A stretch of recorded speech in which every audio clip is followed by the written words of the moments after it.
This is Above the Nest, where the Hawks take flight and the real stories unfold. Lock in. All right, Bushy, we're underway. Episode 1 of Above the Nest podcast, bringing all the news and our views on all things Hawke's Bay Hawks. It's been a long time in the making. We're finally here. Yep. Hey, excited to be here, especially about the season 2. This episode is brought by Sterling Sports, our friends at Sterling Sports Napier, so we're very grateful for them. Now, let's get into it straight away. So this off-season, some big announcements have already been made. Let's start with sponsors. Big Barrel confirming they're coming back as naming rights sponsor. Massive news for the club. And Total Energy's coming back as Sky Broadband Rapid League sponsors as well. Yeah, can't say enough about the support from those two groups. It's just massive. And that gives that foundation to know that your team can move forward now, a little bit of breathing room, knowing that those types of companies are behind you, especially those two. Both local businesses as well, so great to see Hawke's Bay businesses giving back to the Hawks. So thank you very much to Big Barrel and Total Energies. Now, the first big announcement this off-season as well from General Manager Jared Kenny for the Hawks was new head coach for 2026 and Will Lopez. Obviously, current assistant at the Cairns Taipans. Mm-hmm. What else do we know about Will? Oh, well, a little bit about Will. He head coach one of the NBL 1 teams from the looks of it. Did a lot of work with the underage groups in Aussie. Also know that he's a little younger than I thought he was, but he's 35, but he has the mentality, I think, of an older, old school kind of guy, which is pretty cool, and what I think the team needs at this stage to go out and get the job done, to be honest. And a lot of firsts for us. Obviously, first podcast. There's going to be a lot of firsts today, but Will Lopez, we're very lucky to have him as our first guest today, so we'll interrogate him when he's here and comes on. But let's spend a little bit of time now just about the last couple of years. Obviously, Sam Gruggan was here as head coach. What are some of the positives that you've seen from those 2 years? Well, I thought his professional side that he took with the team and how he went about the business with scouts and everything else, training-wise as well. I went to a lot of trainings, a lot of Sam's training because he had them in the evenings, which was pretty good too. And some in the mornings, but I always made those evening ones just to check the team out. It was a professional atmosphere. I thought he did well with developing some of our younger players to give them things that they probably could work on. And he found a way to try to get the best out of them too, I thought. Now, probably not the record that the Hawks would have wanted last year. 7 wins, 13 losses, finished 10th. Actually, 9 wins if you take into consideration the Panthers games. But some struggles on offense, 86 points per game was the third lowest in the league. And on defense, 95.4 points against. Only the Jets were worse with 96. So a little bit of work to do there this year. Yes, definitely. I think the offense will be there. It's the defensive side of things that, been to preseason trainings and tried to reiterate to the boys that, hey, you were second to last on D.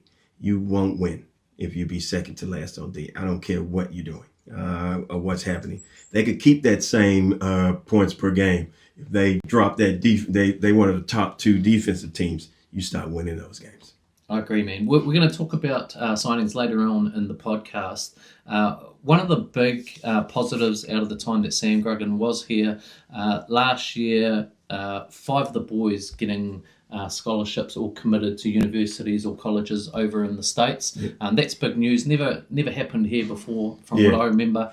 Maz Taylor, Utah Prep Academy, Harry Keeley, Indiana University of Pennsylvania, Kahu Tricha, Oregon State, Ezra Eagle, Whitman College, and of course Jackson Ball. He's had a season in NBL now with Illawarra Hawks as their development player, but he's committed to Wisconsin Badgers as well later on in the year. Big news. That's huge news, especially Wisconsin. One of the Kiwi, probably one of the greatest Kiwi players ever. Kirk Penny went to school in Wisconsin and did very well there. They've also, I think, recruited another Kiwi boy. That's Phil Jones' son, Hayden Jones. Hey, that's huge. Big Ten, major conference. Kahu Tricha also with Oregon State. Now that's a big school too. That's, I think, the Pac-12. But Jackson going to Wisconsin, that's sort of probably the biggest signing school that I've seen come from around the Hawke's Bay area. Okay, let's get straight into it. I think Will Lopez is here. So, Will, come on in. Welcome, Coach. welcome. Coach. Thanks for having me. Good. First on the pod, Above the Nest podcast, first guest on the pod, Will. We just talked about one of the first big announcements this year is the announcement of you as head coach. Yep. Now, obviously, with Ken's Taipans, before we get into the basketball questions, though, quick question: any relation to another Lopez that has been carving up for the New Zealand Breakers this year, and Kareem Lopez? No relation. He carved us up a couple of times, which was annoying. No, he's from, I guess, the south of the equator in Mexico, where the Lopez last name for me is from Spain. And unfortunately, there's no relation in terms of one of us is probably going to get drafted and the other didn't. So, I think he takes the cake there. Would have been a flex though, Cliffy. Imagine that if he was a nephew and we've got Kareem Lopez. Oh, that would have been great, That would Coach. be huge for us, huge. We'd have signed you for another 8 years, Coach. All right. Coach, you got a couple questions for you, just to throw it out there to get people to know pretty much a little bit about you. What are your expectations for the team this year, or do you have any? I know it's always, hey, win the championship, but is there something else that you're looking to get out of this season other than winning a championship at the end of the year? Yeah, I guess, selfishly, the opportunity to head coach was, obviously a big draw card. And You've done some head coaching though, NBL one. yeah, and spoke to a lot of people who, spoke so highly about the NBL here in New Zealand. And they told me that, if you want to be a professional head coach, that, there's been a lot of guys come through this pathway. And particularly in this club, in terms of guys that I look up to, in terms of Sean Dennis and Adam Ford and people that I've worked with and been able to ask about the club. So, selfishly for me, it was, the opportunity to coach in a professional league for a club that, I'd heard a lot of great things about. And obviously the relationship that I had with our general manager, Jared Kenny, my first year in Cairns was actually his last year in Cairns. So just having someone that I knew too was, kind of the perfect setup. So I guess for me, just that opportunity and for the team, I think, you want to win games. Yeah. But I think what the fans want is they want you to represent the club in the right way, and they want you to play a style of basketball that, brings you out on a Saturday night to watch the games, and you want to feel that momentum in the gym and feel the excitement. And so I think for us, if we can play the right way and represent the right way, I think naturally people see that. Yes, sir. All right, Coach. I've been to a few of your trainings already, Coach, and I must admit I have enjoyed watching you coach in the style. And I've seen that you, when someone makes a mistake, how some coaches would just get, they all over them like rah, rah, rah, rah. You have this way about you of telling the players off, but teaching them at the same time without making them feel like they're getting told off. Yeah. And I think that's a master way to do it. Where does that come from, Coach? Is that a just natural thing or what? Yeah, look, it's probably not what you're used to and what I definitely wasn't used to as I was a player, as a junior. It has changed. I think the one thing I've always learnt being around the coaches that I've worked with in a professional space is to be yourself. As soon as you fake it or try to be something you're not, players see straight through that. Yes, so naturally, I can be a little smart sometimes, but I try to refer back to how I would have wanted to be coached as well. And there's a line that you try to find with everybody and each individual, and I try to find that balance between some freedom and some allowances within our rules, but also when you cross that line, it doesn't have to be a dressing down all the time.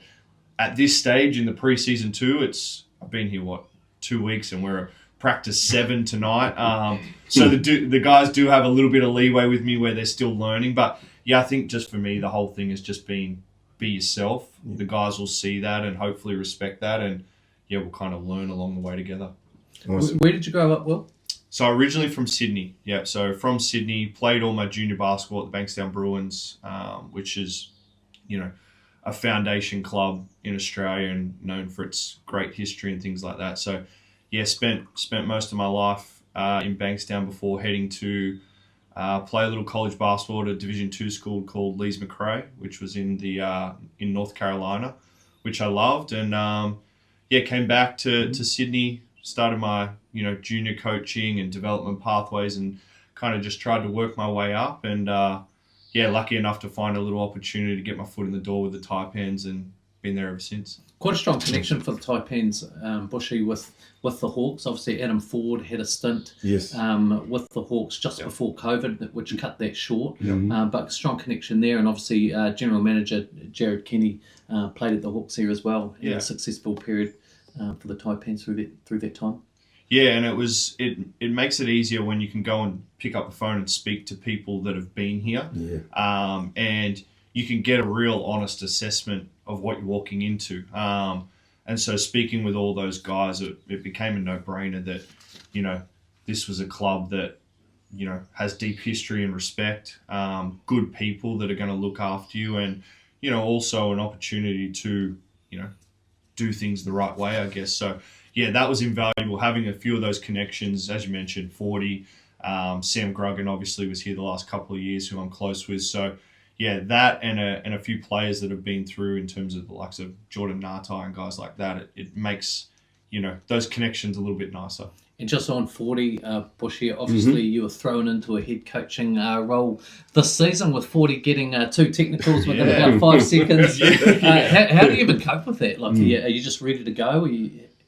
So, it's not something you talk about in detail, but it's something that we knew as coaches that if it ever happened, I had to be ready to step up. And 40 was great. I call it 2.5 quarters. I haven't really stirred him up, but I will. He left me with 5 minutes to go in the second quarter without a timeout. I like to give it to him on that one. But the thing about him is he's always looked to empower, and he doesn't hide any of the game plan. It's all done together. So I guess when you walk out there with him, you feel like you've got a pretty good grasp of what he wants and what the team needs. And I spent 5 years with him now, so I think it would have been a little bit different. Maybe year one, still, figuring it out. But 5 years in, I saw him kind of give me the nod as he was going of like, you got this. And I felt comfortable that, we could do a job. We didn't quite get over the line, which was disappointing. But yeah, selfishly, it was an unbelievable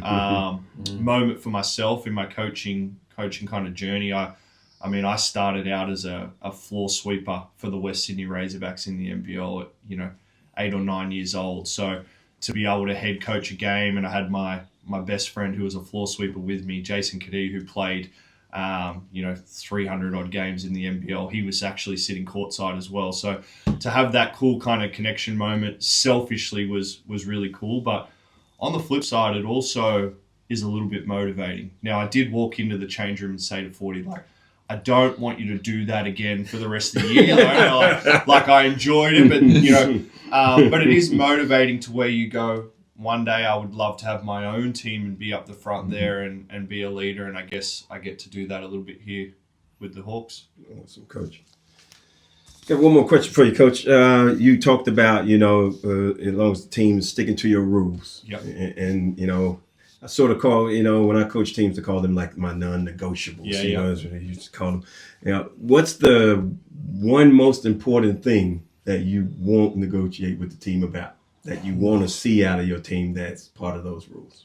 Ooh, that is a great question. Or just one. Yeah. It's I've always been a big believer in like clarity in what we're doing. And my big thing, you might have already heard me say it, is if you do something off script, it's not so much that I'm getting upset. It's the other 4 guys on the court looking around going, what is he doing? So if they don't know what you're doing, it throws them off. I got no idea what you're doing. So everybody's kind of standing around and watching. And I believe you play your best basketball when you're all kind of on the same page. So when you break out of those systems, it's not so much the breakout, it's the consequences for everyone else. So that's probably the big one for me, is getting the guys to understand the effect they have on the rest of their teammates when they do break the rules. Awesome, Coach. Appreciate that. Great to have you on board, man. I think I've got the free version of ChatGPT, so I got 3 questions to ask it about Will Lopez. And the first thing that struck me, it said you're 35. Is that correct? Correct. Yep. Because I don't know if anyone's told you, but you look 25. So I'll take it. And I don't know why Bushy's laugh, because black don't crack. He looks I feel like I look terrible. We're gonna have to airbrush this up later on. So, well, when I was telling Coach Lopez the other day, I was like, he told me he was 35, and I went, whoa, man, I was winning the MVP at 35, Coach. Yeah, I have caught that. There's still some guys rolling around the NBL like, what happened to your career, Will? Yeah, let's not speak about that. Well, how old were you in 2001? 2001 would make me, 31? Because that was championship year. Yeah, NBL, 31. NBL championship year for you with Waikato. Was that Pistons or Titans 32. at that time? That was Titans, and the only time there was a Titans, and the only time there ever will be a Titans, there will never be another Titans. But my point was, he goes on to win score of the league that year, 27 points per game in that championship year. I'm not sure anyone's beaten that since that time in terms of that sort of number. Last year was about 24 points per game, was the league leader. Well, there was also about 13 rebounds in there. You got to throw that in a little bit too, you know. That's where it's all coming from. Offensive rebound. Yeah, so you got to throw that in because hey. Okay, guys, next segment, obviously a first for our podcast, a lot of firsts today, but what we're doing, thanks to our friends at Coasty's Golf Lounge in Napier, every guest that comes on the show, we take them down to Coasties. They're doing three drives. We take the longest drive, and we're running a Top Gear style leaderboard for the season. So at the end of the season, whoever's got the longest drive, they're going to win some golf gear and some food and beverage from one of our sponsors. So thanks to Coasty's Golf Lounge. All right, Will, it's your turn on the screen. Let's have a look at your first go. Yeah, look, I think I'm going to have to take up that membership and try to get some extra swings in. But very weak grip, automatically noticed. Not bad though, fairly straight. Yeah, not too bad. Well, it looked like you've done it before. And 237.4 total This distance. is for the podcast. You know what normally stops my drive is the trees on the side. That's normal. It's normally a slice right into the trees. Unfortunately here, when you hit the first one okay, then you start to just try to crush it, and that's where you go all over the place.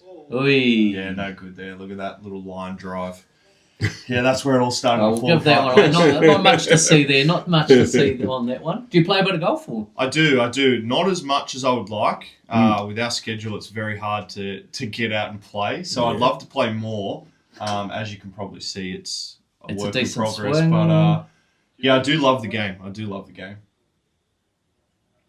No matter what happens here, you're going to be leading the leaderboard. Yeah, that's right. That's so 210.8. So your first one, interestingly enough, your first swing was the best at 237.4 metres. So you're on the board, mate. Perfect. I'll take it. Leaderboard. Thanks to our friends at Coasty's Golf Lounge for that. Now let's get into signing news from across the league, boys.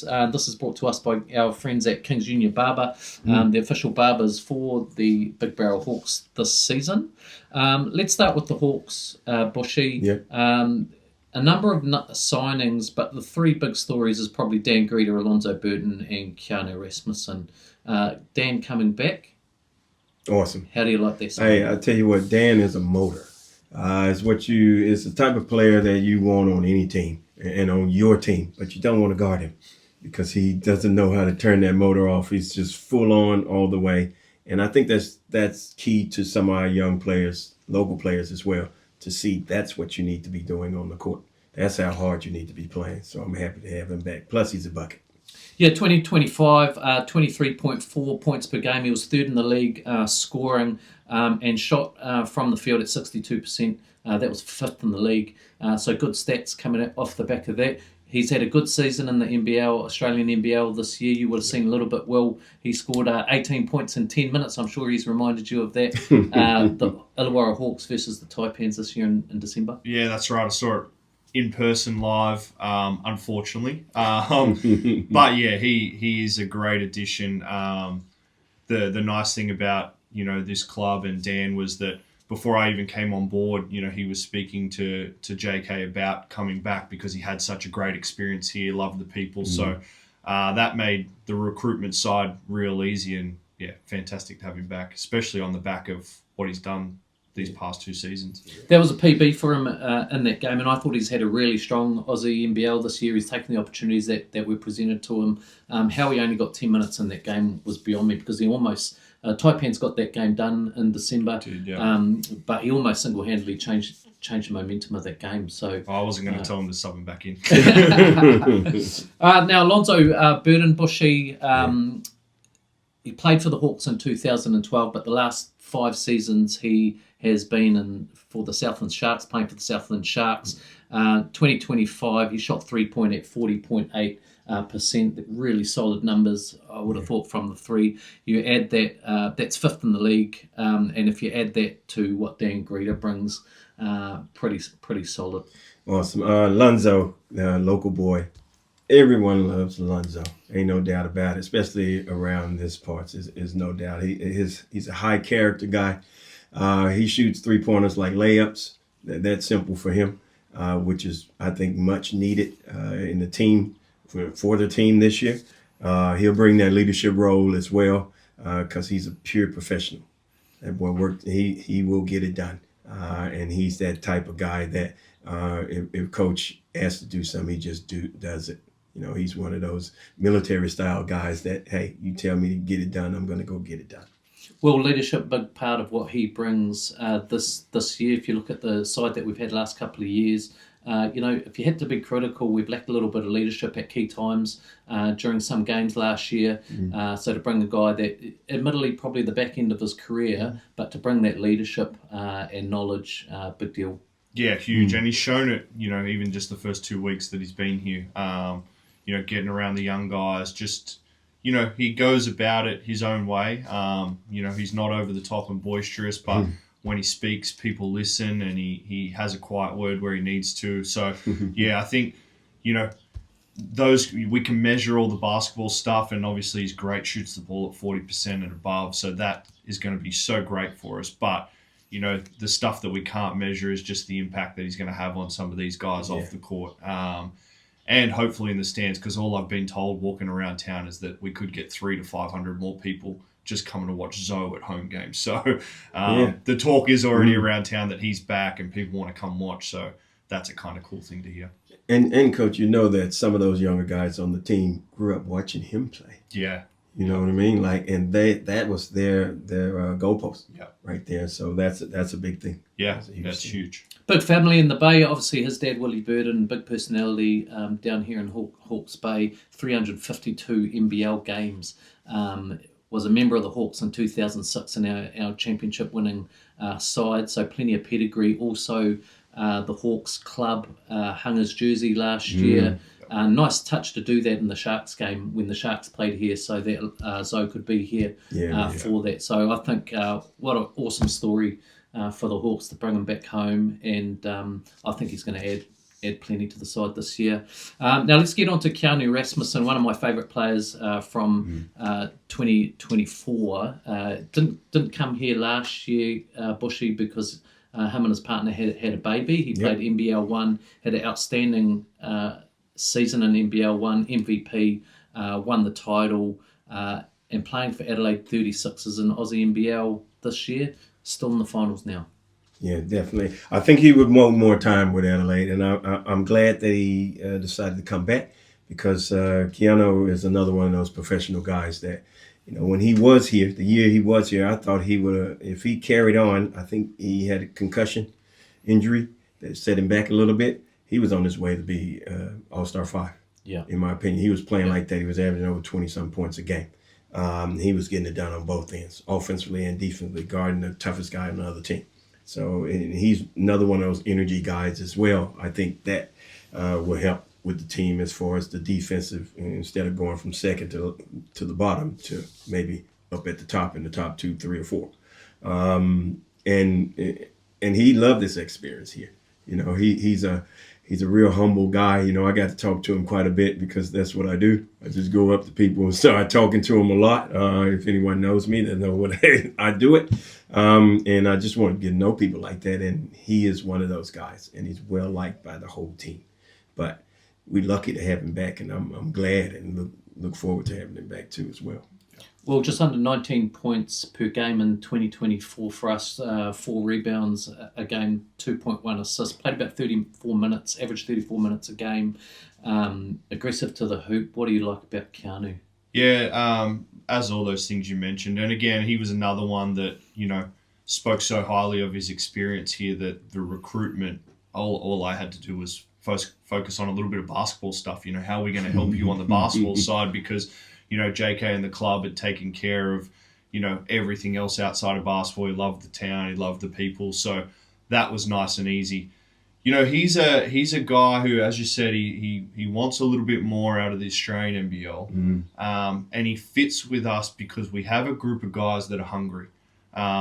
Whether it's the 18-year-olds coming through who we've mentioned, whether it's the 22, 23-year-olds that are hitting kind of some of their prime, whether it's the Dan Greeters of the world, even the Alonzo Burtons who are on, you know, the back end of their career. We've got a bunch of guys that are in every day at the moment. This is not, you know, somewhere for Keanu to come to, you know, spend the off season, as it were. He's got further in mind. So I think you'll see that hunger that he has to work. And I can assure Hawks fans, speaking with the 36ers assistant coaches, they've got him in there working out every day. And so I think when he comes in, as you mentioned, he's another guy that is just 100% all energy, all motor, and is going to do everything he can for this team. So I'm excited to see what that looks like when we get all these pieces together. Also, interestingly, has a Kiwi passport. I think his dad's Kiwi, so he comes through not as an import, but as a Kiwi.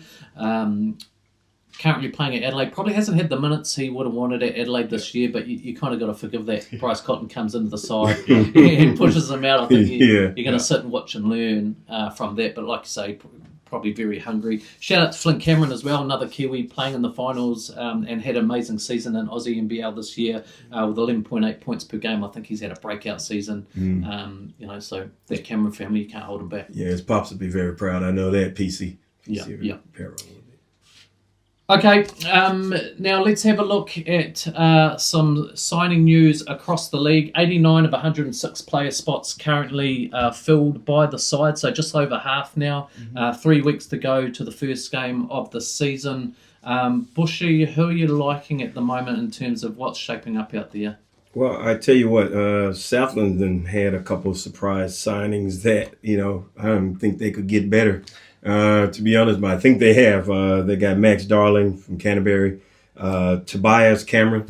I think that was a huge signing for them because he brings toughness, and they re-signed their import too, Caleb Asbury, which I thought he'll be gone by now. So obviously he likes playing in New Zealand at the moment. So let's not forget you never left. You came over here and you never left. Yeah, I never left because I got paid more money, man. You know what I mean? Like, you know, I was trying to use the league as a stepping stone myself, but they kept giving me pay rises, so I kept coming back, you know, so I didn't have to go anywhere else. But these days, you know, salary cap, you know, you can't pay so many this much more, this and that. Well, I don't even know if there was a salary cap back when I played, so that made it great for players to, you know, you can make your living off basketball where you didn't have to work and do anything else.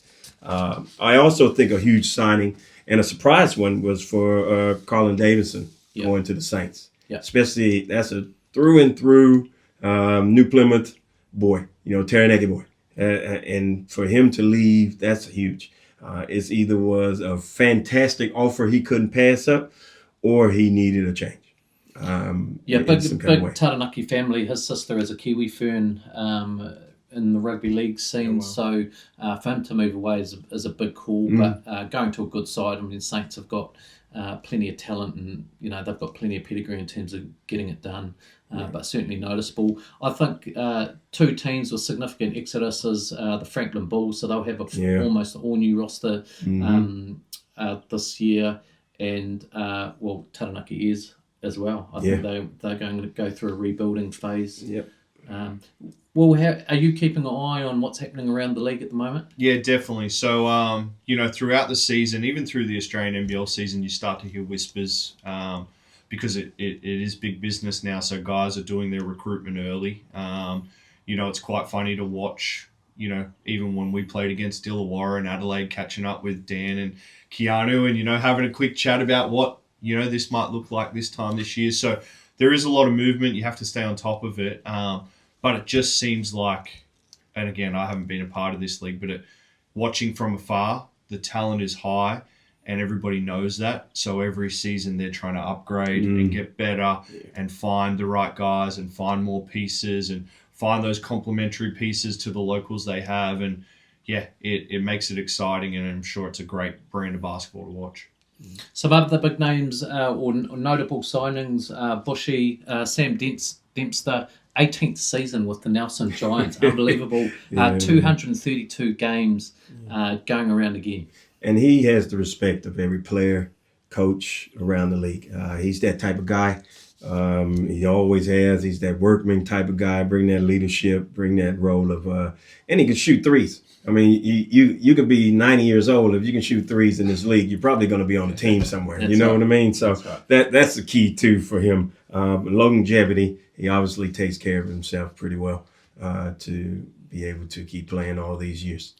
Just going back to the teams that we spoke about, Taranaki Airs and the Franklin Bulls, not all bad for them. So James Moores has gone from Manawatu Jets to Taranaki, 18 points per game, just under 9 rebounds last season. So big get for them. And the Franklin Bulls have signed import guard Jace Carter, who's worked with Dan Ryan at the University of Illinois, played G League, South Bay Lakers, and shout out Dave O'Hickey, just been signed by South Bay Lakers as well. So we wish him all the best. He had a stint in the NZNBL last year. Tuatara. Yeah. Let's talk about the Tuatara now. Rob Lowe, always there, always coming back, always a problem on defence, forcing teams to shoot from the outside or find another way to get to the basket because he's an absolute pest. Yeah, he is. And, Rob's getting up there. He knows he's probably in the later years of his career. But like I said, he has a jump shot. And as long as he can make that jump shot at his size, he'll always have a team around him, that's for sure. I think he would have ran into trouble back in my day with a Ricky Struther. With someone his size that can do exactly the same thing. He'd had a lot of trouble with a few guys back in the day. But the league isn't like that anymore. And I don't think it's anyone his size doing what he's doing at the moment, especially with his outside game. And he is like the franchise sort of guy there at Tuatara. He's an Auckland guy through and through. Yeah, and just going at it again, just unbelievable in terms of taking care of his body, true professional, I think, in the New Zealand scene. Announced this week for Tuatara as well as Tom Fedonovich, who has the interesting stat of playing in 3 consecutive Aussie NBL finals with 3 different teams. Sydney Kings 22, NZ Breakers 23, losing out in that one as runners-up, and then Tasmania Jack Jumpers 2024. You pair him with Rob, and that team is solid. Yeah, I call Tom the junkyard dog. Basically, that's how he plays. He plays like that junkyard dog, that one that pest that he just gets after you all the time. He's physical. He don't mind mixing it up. And if his jump shot is on, he's going to do some damage in the game. And that's the thing. He's stronger than normally the people that are guarding him, and he uses that strength pretty well. That's correct. Now, Will, first game for the Hawke's Bay Hawks, April 11th, so only 3 weeks away now, against the Tauranga Whai. And notable signings for the Whai, Ruben Tarangi coming into that side, true professional again, solid performer, and big man Nick Tata, 208 centimetre forward. So they've got the makings of a solid side early on in this off-season. Yeah, they're going to be tough round one, as are most of these teams. And as you said, a lot of these guys, the likes of Rob Lowe, Tom Vidanovic, Ruben Tarangi, they're guys that, obviously take care of themselves really well because they roll from an Australian NBL season into a New Zealand NBL season. They're usually representing the Tall Blacks in between. And I think you can see, that those guys, they play a certain style of way. They're all tough. They all, like to mix it up and get after it. And they've all been, pretty consistent throughout their careers in what they're doing. So when you put guys like that in your lineup, you know what you're going to get from them. And you can put pieces around that where you can have those solid contributors that, every single night you can rely on. And that makes those guys, invaluable. Solid, man. All right, next segment. Obviously a first for us again, Bushy. Brought to us by Streetwise Coffee, our partners, official coffee suppliers for the Hawke's Bay Hawks this year. Moment of the week. So every week we're going to pick a moment. Obviously, normally it would be Hawks related based on our games. In the off season, though, we can pick whatever we want. Have you got a moment of the week? I do, and it is the preseason game that the Hawks just had down in Palmy with the Jets. Outmatched by about a foot tall in all the forward and center spots. Came away with the victory. I thought we outworked them, outplayed them. And on paper, if you looked at it, you would think that they would just dominate us inside, but they did not. And it was a credit to you, coach, and the team for getting the job done. So that's my moment of the week that they went down there. I mean, I saw Israel Eagle guarding the 7-footer ex-NBA dude that they got too, you know what I mean? Like, and he's like a whole foot shorter, and he was knocking him out outside the key. That's the kind of toughness we need. That's right. Coach Webster has gone out and got 8 new players new to this league. So they're looking at almost an all-new roster. And the player you're talking about is Byron Mullins, 5 years NBA, Clippers, Charlotte Bobcats. Obviously at the back end trying to get whatever he can out of his legs. But without a doubt, with that sort of experience, they're putting together a nice little roster. And one or two Jets. Yeah, they are. I mean, one of your old stomping grounds too. Well, I got a soft spot for the Jets. I played there 2 years. Even when I lived here in Napier, I played for the Jets. And Willie B's 2006 Hawks, we beat y'all at home. That's the only game y'all lost. Just want to throw that out there just to let them know. It's the only game you lost at home that year, and I made sure everybody knew it. But I did. He's going to respond when he's a guest on the show. He's going to respond for sure. But it's when they're playing the Hawks, that's different. I told them that, and the owner of the team or general manager of the team at the scrimmage game that, hey, I'll cheer for you every game except for when you're playing against the Hawks. It's amazing the stats that you can remember. Just the important ones. Just the important one, Coach. That's it. So my moment of the week, Tall Ferns playing USA in the FIBA World Cup qualifiers.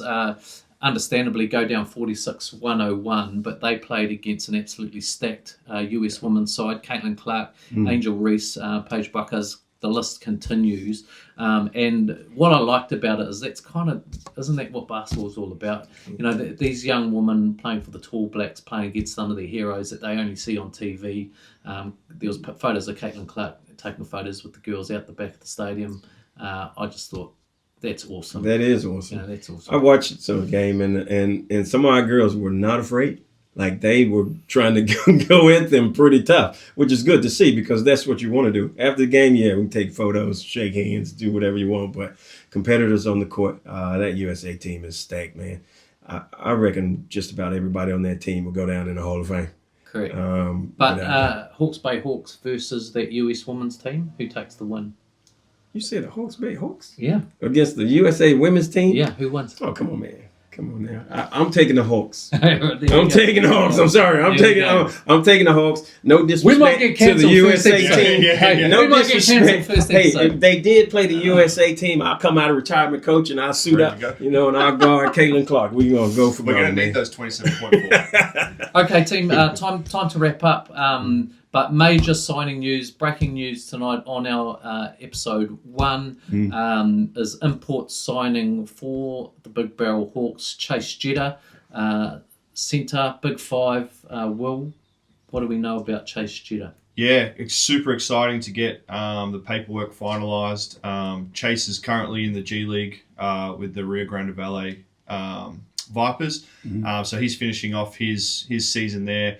6'10", athletic, great rebounder, defender, finisher around the rim. So I think he's the perfect kind of complementary piece for the guys we have.